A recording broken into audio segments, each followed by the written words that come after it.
भारत भूमि की पावन धरा मध्य प्रदेश की राजधानी भोपाल से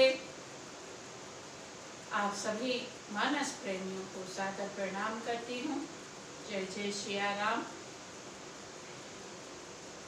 कथा को आरंभ करने से पहले हम कहेंगे, कल हमने कथा को कहाँ विराम किया था। कल कागभूषणी जी गरुड़ जी को कलियुग की महिमा सुनाते हैं और उनको कैसे काकदेह प्राप्त हुई है और उनको काकदेह से कितना प्रेम है उसकी व्याख्या आज हम करेंगे। कल युगों की भी महिमा बताई है। त्रेता में, सतयुग में, द्वापर में क्या प्रधानता थी और कलयुग में क्या है। देखिए, हमारी बातों का आप लोग गलत मतलब ना लें। जो वेद कहते हैं हम आपको वो सुनाना चाहते हैं। हमारी इच्छा तो चारों वेद पढ़ने की है। ज्ञान जितना भी आप बटोरे कम है, क्योंकि मुझे तो ईश्वर को जानने की इच्छा बहुत है और ईश्वर ने अपने भक्तों पर कैसे कैसे कृपा की वो भी जानने की इच्छा है। कहते हैं स्वयं नारायण के मुखारविंद से वेद प्रकट हुए हैं।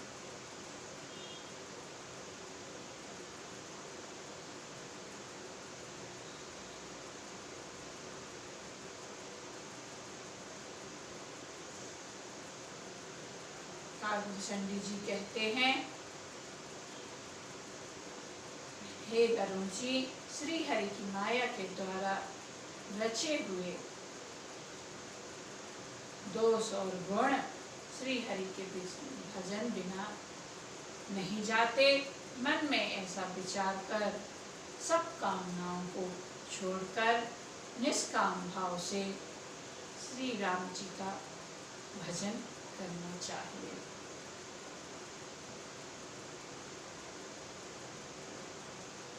तेहि कली काले बरसे बहु बरसे अवधे विहगेश। हे पक्षीराज, उस कलिकाल में मैं बहुत वर्षों तक अयोध्या में रहा। एक बार वहाँ अकाल पड़ा, तब मैं विपत्ति का मारा विदेश चला गया। अकाल क्यों पड़ा था अयोध्या में, इसका पता है आपको? अयोध्या में अकाल क्यों पड़ा? भगवान की नगरी है, फिर भी अकाल पड़ गया। अकाल इसलिए पड़ा क्योंकि मेरे प्रभु ने युद्ध में रावण को मारा था। तो रावण पंडित था।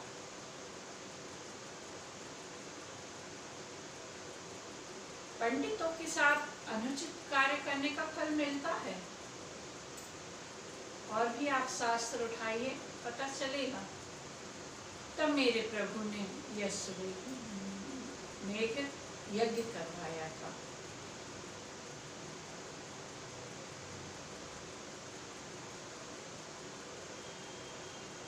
ब्राह्मण दोष से बचने के लिए, क्योंकि दोष तो हो गया था। भली रावण अधर्मी था, लेकिन था तो पंडित, वेद ज्ञाता था।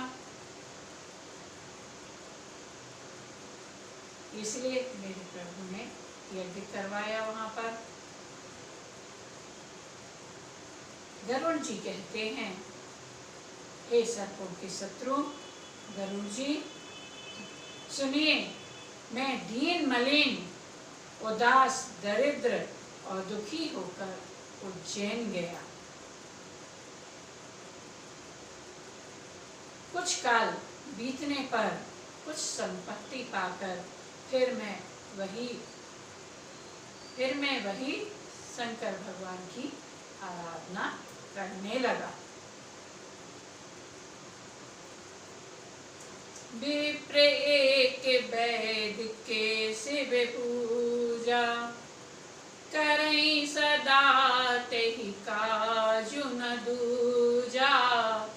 परम साधु परमारथ बिंदक, शंभु पासक नहीं हरि निंदक।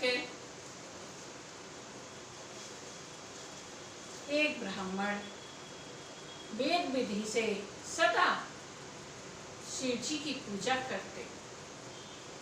उन्हें दूसरा कोई काम न था। वे परम साधु और परमार्थ के ज्ञाता थे। वे शंभु के उपासक थे, पर श्री हरि की निंदा करने वाले न थे। देखिए, जो भोलेनाथ की पूजा करता है उसको कभी राम जी की निंदा नहीं करनी चाहिए, हरि की निंदा नहीं करना चाहिए। और जो हरि के उपासक हैं उनको भोलेनाथ की निंदा नहीं करनी चाहिए। तभी तो आपको आपकी भक्ति का फल मिलेगा। क्योंकि मेरे प्रभु श्री राम जी ने कई बार व्याख्या की है कि शिव जी से द्रोह करने वाला मुझे सपने में भी प्रिय नहीं है। ऐसे ही भोलेनाथ कहते हैं, जो राम जी से द्रोह करता है वह मुझे सपने में भी नहीं भाता है।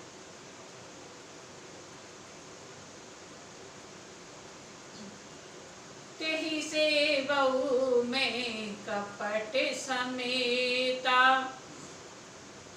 दुज दयाल अति नीति निकेता। बाहिज नम्र देखि मोहि साई, विप्र पड़ाव पुत्र की नाई। मैं कपट पूर्वक उनकी सेवा करता। ब्राह्मण बड़े ही दयालु और नीति के घर थे। हे स्वामी, बाहर से नम्र देखकर ब्राह्मण मुझे पुत्र की भांति मानकर पढ़ाते थे, शिक्षा देते थे। शंभु मंत्र मोहि दुजे बर दीना, शंभु पे देश विधि विविध विधि कीना। शुभ उपदेश विविध विधि कीना। उन ब्राह्मण श्रेष्ठ ने मुझको शिव जी का मंत्र दिया और अनेकों प्रकार के सुख उपदेश किए। मैं शिव जी के मंदिर में जाकर मंत्र जपता। मेरे हृदय में दंभ और अहंकार बढ़ गया। बहुत समझने वाला चरित्र है, आप सुनिए। उत्तरकांड है ना, समझने वाली चीज है, ध्यान पूर्वक सुनिए।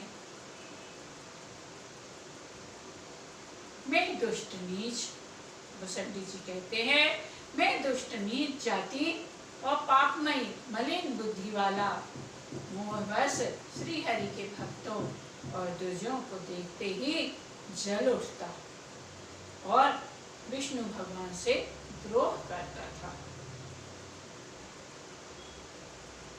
गुरुजी मेरे आचरण देखकर दुखित थे।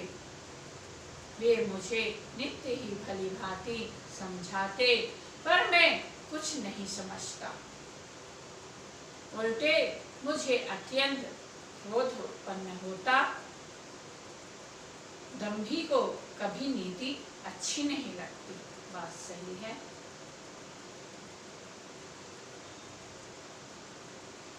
एक बार गुर लीन बुलाई, मोहि नीति बहु भांति सिखाई। शिव सेवा कर फल सुत सोई, अबिरल भक्त शक्ति राम पद होई।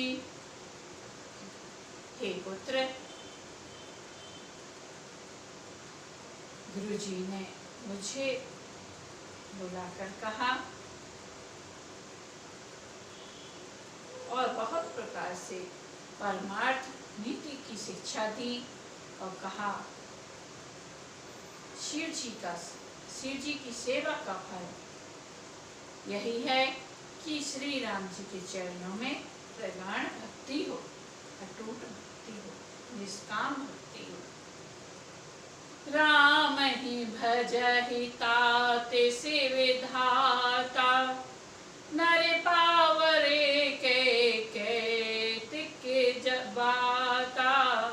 जासु चरने अज शिव अनुरागी, तासु द्रोह सुख चह सिय भागी। हे तात, शिव जी और ब्रह्मा जी भी श्री राम जी को भजते हैं, फिर नीच मनुष्य की तो बात ही क्या है। ब्रह्मा जी और शिव जी जिनके चरणों के प्रेमी हैं, अरे अभागे, उनसे द्रोह करके तू सुख चाहता है। रावण ने भी द्रोह किया था राम जी से, भले वो शिव उपासक था। अंतर्गत वाक्यागति हुई जगत प्रसिद्ध है। हर कहु हरि सेवक गुर कहेउ, सुनी खगनाथ हृदय मम दहेउ। अधम जाति में विद्या पाई, भयउ जथाहि दूध पियाए। गुरु जी ने शिव जी को हरि सेवक कहा। यह सुनकर हे पक्षीराज, मेरा हृदय जल उठा। नीच जाति का मैं विद्या पाकर ऐसा हो गया जैसे दूध पिलाने से सांप हो जाता है। अब हम अभिमानी, कुटिल, दुर्भाग्य और कुजाति में दिन रात गुरु जी से द्रोह करता। गुरु जी अत्यंत दयालु थे, उनको थोड़ा सा भी क्रोध नहीं था। मेरे गुरु को क्रोध नहीं आता था। मेरे द्रोह करने पर भी वे बार बार मुझे उत्तम ज्ञान की ही शिक्षा देते। देखिए, जैसा जिसका स्वभाव होता है वो वैसे ही कार्य करता है। जैसे बिच्छू का काम होता है डंक मारना, तो वो डंक मारता है। सांप का काम होता है फुफकार करना, तो वो फुफकार करता है। कुटिल का काम होता है रणनीति तैयार करना, वो काम करता है। ऐसे ही पंडित का काम होता है ज्ञान देना, तो उसको ज्ञान देना चाहिए, चाहे कितना भी विरोध हो।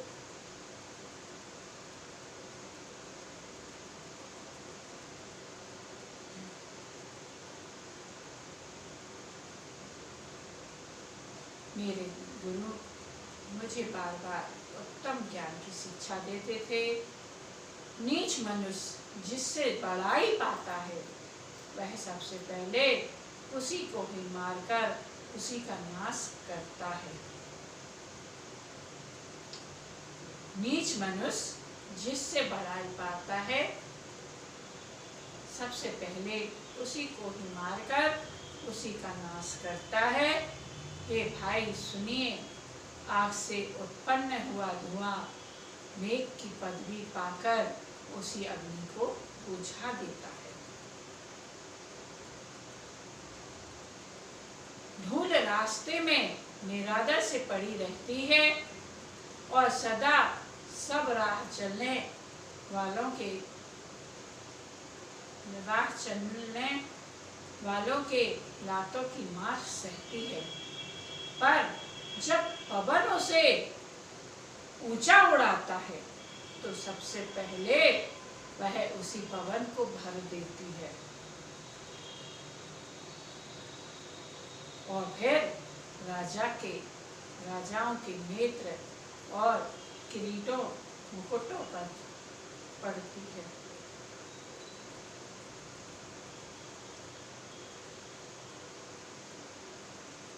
सुनु खगपति ऐसे समुझी प्रसंगा, बुध नहीं करहि अधमे कर संगा।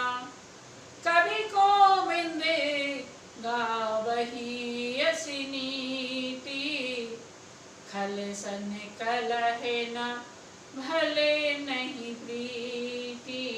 हे पक्षीराज गरुड़ जी, सुनिए, ऐसी बात समझकर बुद्धिमान लोग अधम नीच का संग नहीं करते।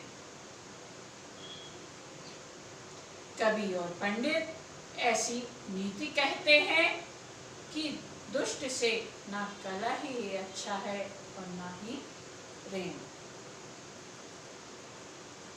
हे गोसाई, उससे तो सदा उदासीन ही रहना चाहिए।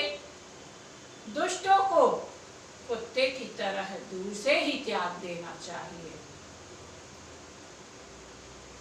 मैं दुष्ट था, काकभूषण जी कहते हैं, हृदय में कपट और कुटिलता भरी थी, इसलिए यद्यपि गुरुजी हित की बात कहते थे पर मुझे वह अच्छी नहीं लगती थी, सुहाती नहीं थी। एक बार हरे मंदिर जपत रहे शिव नाम, गुर आयो अभिमान ते, उठी नहीं कीन प्रणाम। एक दिन मैं शिव जी के मंदिर में शिव नाम जप रहा था। उसी समय गुरु जी शिव मंदिर में आए, पर अभिमान के मारे मैंने उठकर उनको प्रणाम नहीं किया। देखिए, जब कभी आप साधना करते हैं या कुछ भी करते हैं तो गुरुदेव का पद बहुत बड़ा होता है, क्योंकि गुरुदेव हमें शिक्षा देते हैं तो हमें उनको उठकर प्रणाम करना चाहिए। या जहाँ कहीं कथा होती है और कथा वक्ता जब उस प्रांगण में प्रवेश करता है तो श्रोताओं को उठकर उनका अभिवादन करना चाहिए।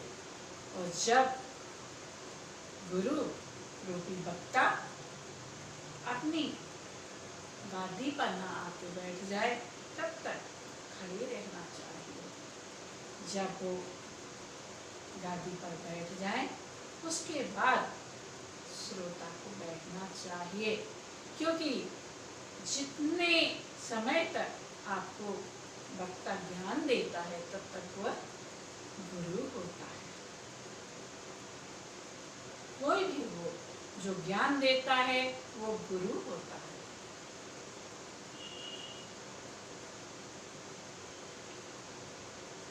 काकभूषण जी कहते हैं,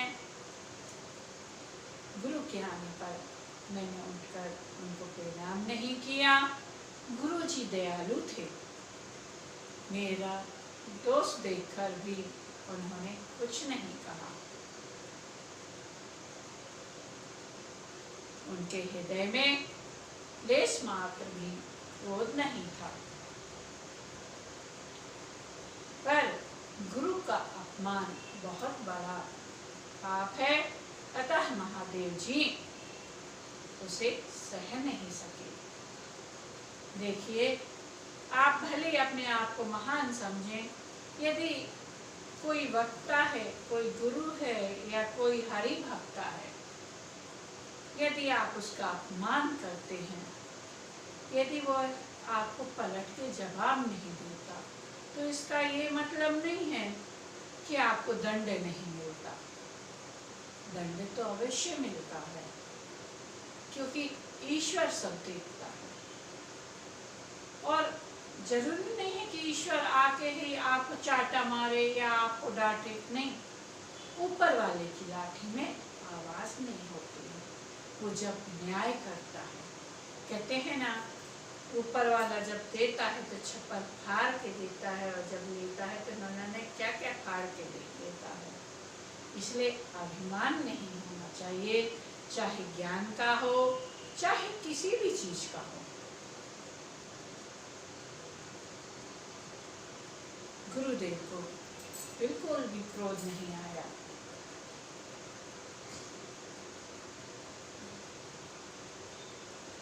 भोलेनाथ महादेव जी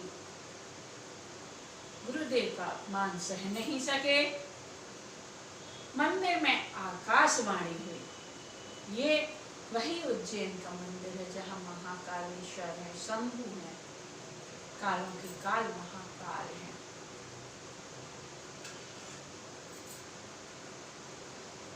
मंदिर में आकाशवाणी हुई कि अरे हतभाग्य मूर्ख अभिमानी, यद्यपि तेरे गुरु को क्रोध नहीं है, वे अत्यंत कृपालु चित्त के हैं, उन्हें पूर्ण तथा यथार्थ ज्ञान है, तो भी हे मूर्ख, तुझको मैं श्राप दूंगा।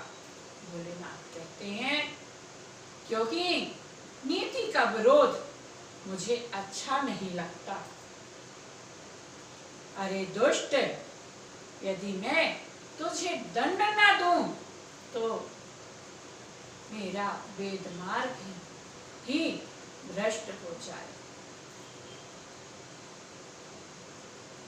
अब जो कहते हैं ना कि भगवान कहाँ होते हैं, वो सुन लें। ये उज्जैन के मंदिर की बात है, जहाँ कालों के काल महाकाल है, वहाँ की बात है। भोलेनाथ कालभूषण जी को, हम ऐसी जगह रहते हैं, हम मध्य प्रदेश में रहते हैं, जहाँ हमारे भोले बाबा ने कालभूषण जी को अमृत का वरदान दिया है।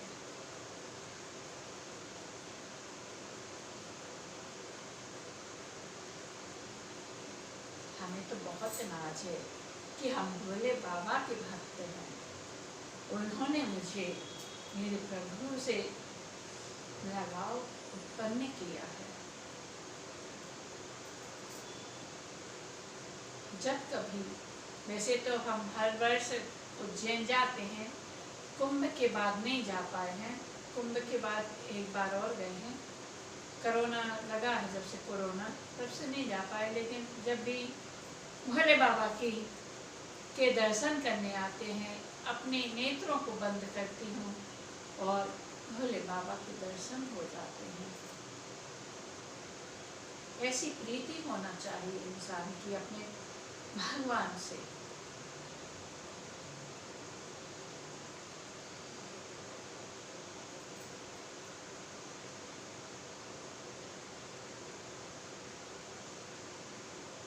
भोलेनाथ कहते हैं नीति का विरोध मुझे अच्छा नहीं लगता। अरे दुष्ट, यदि मैं दंड न दूं तो मेरा वेद मार्ग ही भ्रष्ट हो जाए। जे सठे गुरेसन ईर्षा करे ही, रौरवि नर के कोटि जुगे परे ही, त्रिजग जोनि पुनि धरहि शरीरा, अयुत जन्म भरी पावहि पीरा।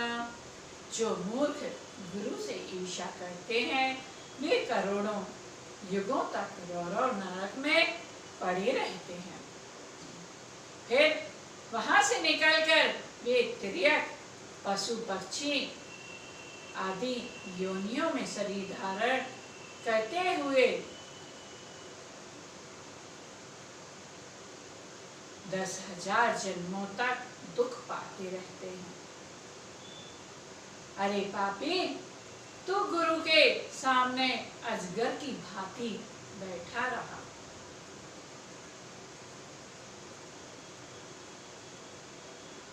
रे दुष्ट, तेरी बुद्धि पाप से ढक गई है, अतः तू सर्प हो जा।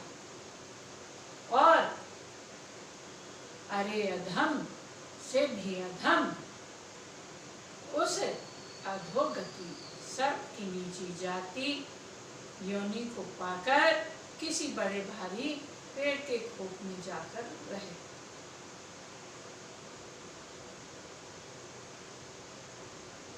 जातियां भी अलग होती हैं, ऐसा नहीं है। यहाँ दिया सर्प की सबसे नीची जाति यानी अजगर हो जा। ऐसे ही ब्राह्मणों में भी कई कैटेगरी होती है। हमने कहीं सुना नहीं था, हमने अपने घर में सुना था। कहते हैं कि महाबावन के हाथ का पानी नहीं पीते। महाबावन कौन होता है? जो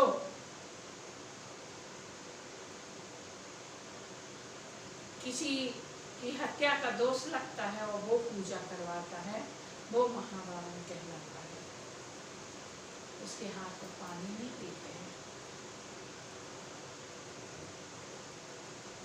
ब्राह्मणों में भी कैटेगरियां होती हैं, हर समाज में कैटेगरी होती है।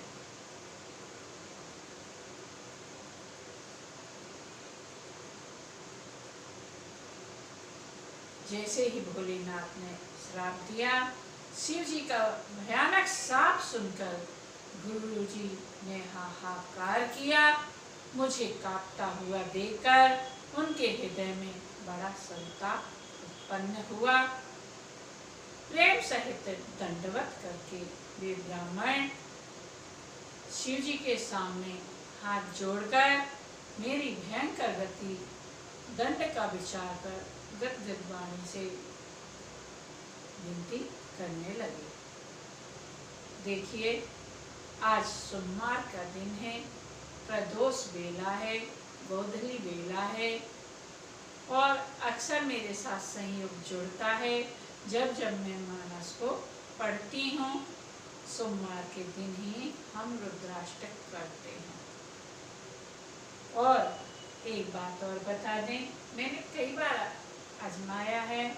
जब कभी सुमंत्र जी अयोध्या को वापस आते हैं और भरत जी का क्षमा चाहते हैं, दशरथ जी का जब स्वर्ग लोक जाना होता है, तो उस दिन हम कथा को रात में ही कर पाते हैं, शाम को गोधली वेला में नहीं कर पाते, क्योंकि दशरथ जी का मरण रात में हुआ था। बाकी जब हम कथा गाने लगेंगे तब राम जी की इच्छा, लेकिन जब जब हमने मानस को पढ़ा है, मानस के हिसाब से ही वो दिन, वो समय आया है। वैसे तो रुद्राष्टक हमें याद है, हम गायक तो नहीं हैं कि बहुत मधुर भाषा में गाएं, लेकिन हम रुद्राष्टक को सभी गाते हैं, लेकिन उसका अर्थ समझाएंगे क्या फल है। और वाकई में जो रुद्राष्टक महाकाल की आराधना करता है, भोलेनाथ की कृपा होती है उस पर, लेकिन परीक्षा लेने के बाद, परीक्षा तो देनी पड़ती है। आइए हम सभी गोधली बेला में, प्रदोष बेला में रुद्राष्टक का पाठ करते हैं, भोलेनाथ को मनाते हैं।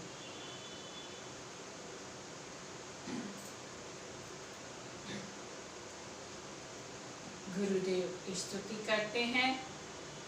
नमामि समीशानि निर्माणे रूपं विभुं व्यापिकं ब्रह्मवेदासरूपं निजं निर्गुणं निर्विकल्पं निरीहं चिदाकाशमाकाशवासं भजेऽहं निराकारिमोङ्कारमूलं तुरीयं गिराज्ञानिगोतीतिमीशं गिरीशं करालं महाकालिकालं कृपाकरं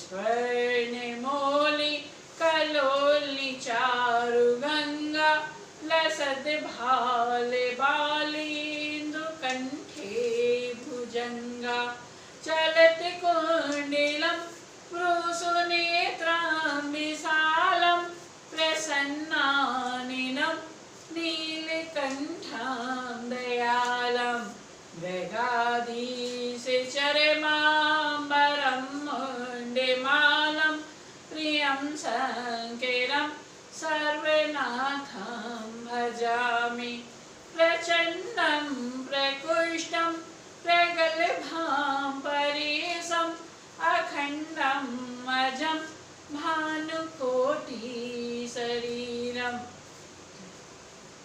स्वर्णमौलि कलोलि चारु गंगा लसद भाले बालेन्दु कंठे भुजंगा चलत कुंडलं वृषनेत्रं विशालं प्रसन्नाननं नीलकण्ठं दयालं मृगाधीशचरमाम्बरमुण्डमालं प्रियं शङ्करं सर्वनाथं भजामि प्रचण्डं प्रकृष्टं प्रगल्भां परेशम्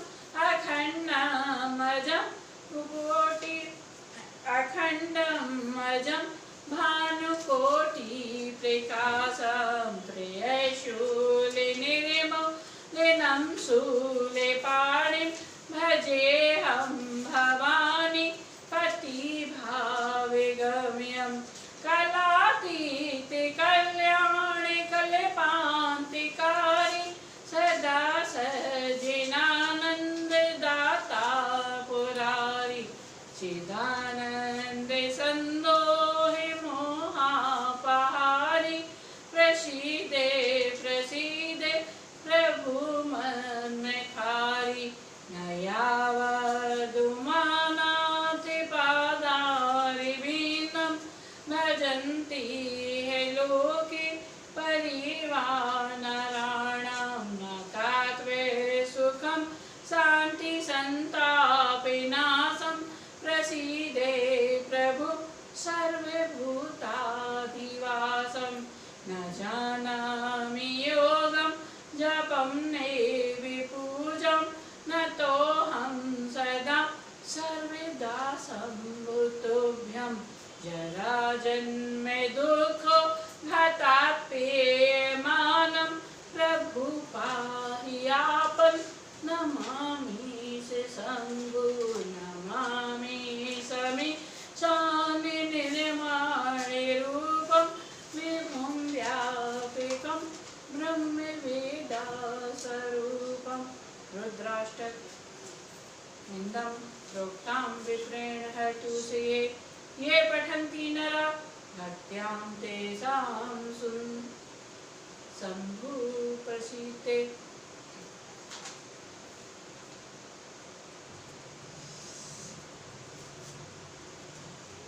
गुरुदेव भोलेनाथ की स्तुति करते हैं। क्या कहते हैं? अब हम आपको अर्थ बता रहे हैं स्तुति का। नमामि समीशानि निर्माणे रूपम विभुं व्यापकं ब्रह्मवेदा स्वरूपम। हे मोक्ष स्वरूप, विभु, व्यापक, ब्रह्म और वेद स्वरूप, ईशान दिशा के ईश्वर तथा सबके स्वामी शिव जी, मैं आपको नमस्कार करता हूँ। निज स्वरूप में स्थित अर्थात मायादी रहित, मायिक गुणों से रहित, वेद रहित, इच्छा रहित, चेतन, आकाश रूप एवं आकाश को ही वस्त्र रूप में धारण करने वाले दिगंबर अथवा आकाश को भी आच्छादित करने वाले आपको मैं भजता हूँ। निराकार ममकार मूलांतुरीयम्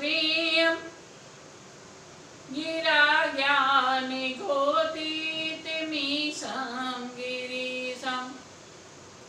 निराकार, ओंकार के मूल, तुरीय, तीनों गुणों से अतीत, वाणी, ज्ञान और इंद्रियों से परे, कैलाशपति, करालम महाकाल कालम कृपालम। कैलाशपति, विकराल, महाकाल के भी काल, कृपालु, गुणों के धाम, संसार से परे आप परमेश्वर को मैं नमस्कार करता हूँ। तो सारा नृशंकासि गौरम गंभीरम मनोभूति कोटि प्रभाश्री शरीरम। जो हिमाचल के समान गौरवर्ण तथा गंभीर है, जिनके शरीर में करोड़ों कामदेवों की ज्योति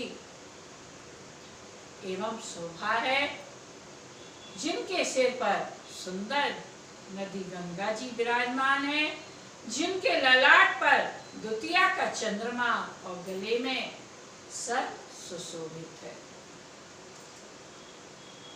चलते कुंडलम ब्रूसुनेत्रम विशालम प्रसन्नाननम नीलकंठम दयालम। जिनके कानों में कुंडल हिल रहे हैं, सुंदर भ्रकुटी और विशाल नेत्र हैं। सुंदर भ्रकुटी और विशाल नेत्र हैं, जो प्रसन्न मुख है, नीलकंठ और दयालु है। नीलकंठ भोलेनाथ का नीलकंठ है और दयालु है। सहचर्म का वस्त्र धारण किए और मुंडमाला पहने हैं। उन सबके प्यारे, सबके नाम कल्याण करने वाले शंकर जी को मैं भजता हूँ। पंडित जी महाकाल की स्तुति कर रहे हैं। प्रचंडम प्रकृष्टम प्रगल्भं परेशम अखंडमजं भानुकोटि प्रकाशम। प्रचंड रुद्र रूप, श्रेष्ठ तेजस्वी परमेश्वर, अखंड अजन्मा, करोड़ों सूर्यों के समान प्रकाश वाले, तीनों प्रकार के सूलों दुखों को निर्मूल करने वाले, हाथों में त्रिशूल धारण किए, भाव प्रेम के द्वारा प्राप्त होने वाले भवानी के पति श्री शंकर जी को मैं भजता हूँ।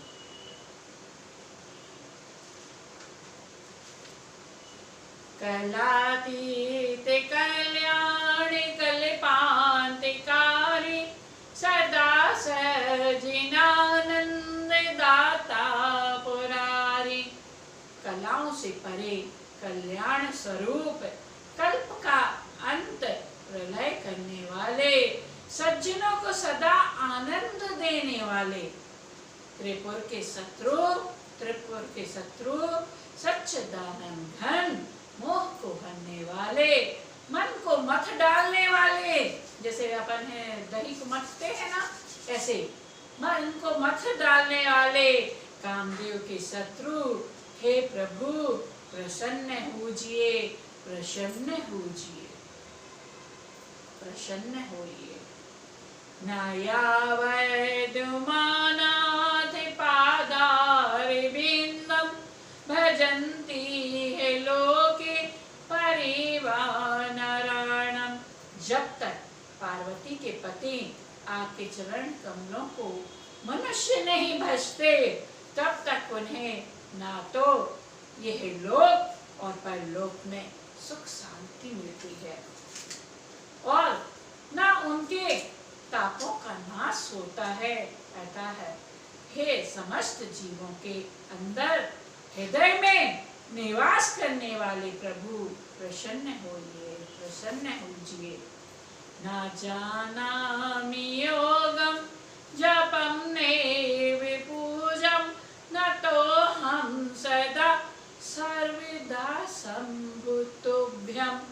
मैं ना तो योग जानता हूँ, ना जप जानता हूँ और ना पूजा ही जानता हूँ।